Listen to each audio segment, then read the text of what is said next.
24 तासात घरफोडीचा छडा, 10 तोळे सोनं हस्तगत. एका परिचितानेच विश्वासघात केला, पण पोलिसांनी अवघ्या 24 तासात त्या गुन्हेगाराच्या मुसक्या आवळल्या आहेत. पुण्याच्या महाळुंगे MIDC पोलिसांनी एका मोठ्या घरफोडीचा छडा लावून 100% मुद्देमाल हस्तगत केला आहे. काय आहे हे संपूर्ण प्रकरण, पाहूया सविस्तर. तळेगाव दाभाडे परिसरातील एका घरात दिवसाढवळ्या घरफोडी झाली. कपाटातील 10 तोळे सोन्याचे दागिने, ज्यांची किंमत तब्बल 13,87,000 रुपये होती, ते लंपास करण्यात आले होते.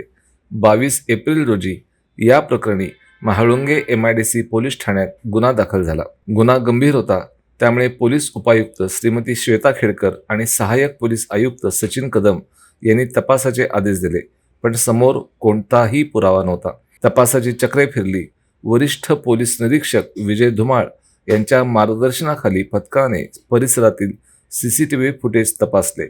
तांत्रिक विश्लेषणात पोलिसांना एका महिलेचा संशयास्पद वावर दिसून आला. पोलिसांनी अधिक तपास केला असता ही महिला फिर्यादीची परिचिताच असल्याची धक्कादायक माहिती समोर आली.